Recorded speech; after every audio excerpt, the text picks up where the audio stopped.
There was a weird sense of triumph about her, he thought, as he fled down the stairs to play Macbeth for the last time.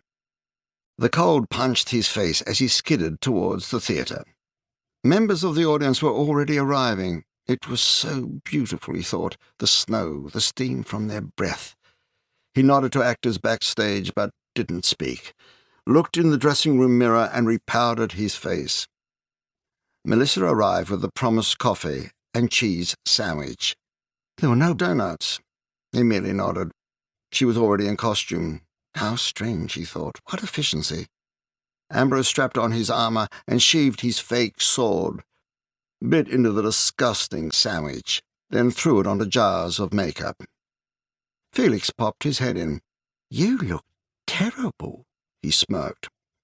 But the actor ignored him. 5 minutes, sweetie," then left. Ambrose sipped the instant coffee. It was revolting. Backstage was crowded. People greeted him, but he said nothing. He stopped outside Shirley's dressing room. She was staring into her mirror, puffing hard on a cigarette. "All right?" he asked. The actress jumped, almost dropping her fag. "Yeah, thanks, Ambrose," she said, managing a smile. Heavy makeup concealing what seemed to be fresh bruising on her face. Ambrose thought she looked strangely lopsided, but didn't know why. "Good. See you out there," he said, oblivious to everything. He was in a trance and just wanted to get it over with. The play had begun and waited in the wings. Ralph, who played Macduff, stood beside him.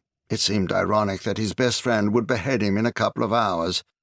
"Wow, man, you look fucking dead." But Ambrose wasn't listening.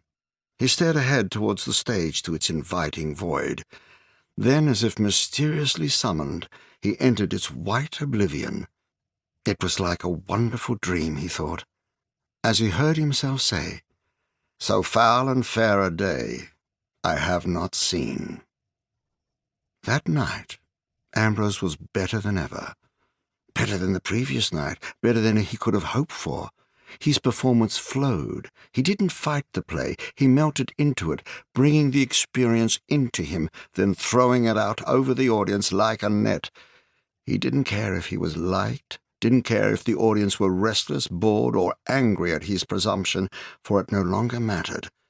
And as he finished one famous speech after another, he wondered why it was so suddenly easy, so effortless.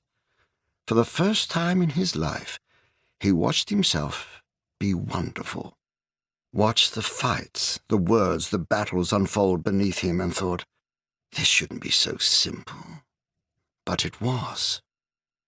In the wings, Ralph looked on transfixed, in a mixture of awe and resentment, his mind frantic with petty rivalry and the injustice of it all. Why was he so good? It didn't make sense. It wasn't fair. He was so upset he couldn't remember his first line. Nothing came. Sweat erupted. His stomach turned. Farts popped quietly from his clenched arse as terror took over. He needed help, and he needed it now. In desperation he turned to Melissa, who was standing beside him, looking equally distressed. She met his gaze, and in that briefest of moments they both recognized the same ugly jealousy, an embarrassing envy for those that supposedly loved him. "Is that stench you?" she demanded. "Nerves. I can't remember my line." He disgusted her.